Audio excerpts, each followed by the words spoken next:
So recently, over the last sort of 3 or 4 months, I've been trying to remove the term mental health almost completely from my vocabulary. Now, of course, in the space that I sort of work in, I am referencing it, but what I'm primarily talking about is when I'm talking about myself and my feelings and kind of how I show up in the world. I've tried to remove the term altogether. Now, there's a couple of key reasons for that.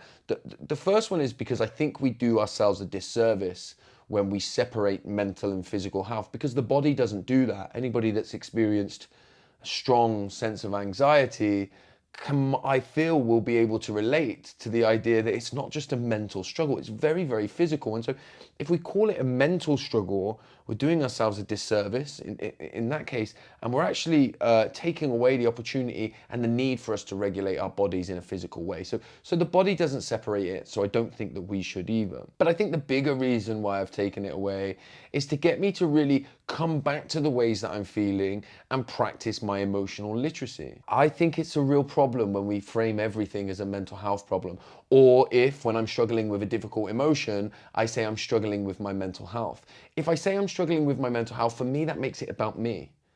And I do think we've started to dress this whole thing up now as any kind of a difficult emotion means there's something wrong with you and you need to change it. Oh, you're struggling with that, go do some yoga. Or this is, that's a difficult emotion. Have you tried some mindfulness? And listen, I do those things, not yoga, but I do mindfulness and other kind of morning routines. And I think they're all of huge, huge benefit. But we can't look at ourselves and the ways that we feel in isolation from our environment. The pandemic's a prime example. For the last year, a lot of us have been feeling heavy and like things are difficult, and there's a sadness and there's a stress with that. Now, if we start framing that as I'm struggling with my mental health, I think it takes away from everything that's driving those very human, normal, difficult emotions, considering the circumstances.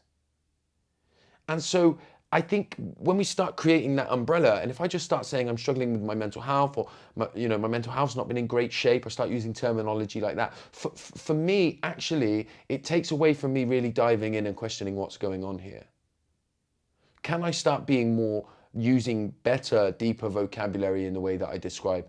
Maybe I'm feeling a heaviness or there's a churning in my stomach. And then I can start to say, okay, I'm feeling it in my stomach. Why am I feeling that? Where's this coming from? And then I can start to get to the source and understand why I'm feeling like it. I've got nothing against the term, right? I'm not telling anybody that they should stop using it, but I do think that we should go beyond now kind of framing everything under that spectrum and come back to ourselves and remember that we're human beings, and so much of the ways that we feel, particularly the difficult emotions, are exactly what makes us human.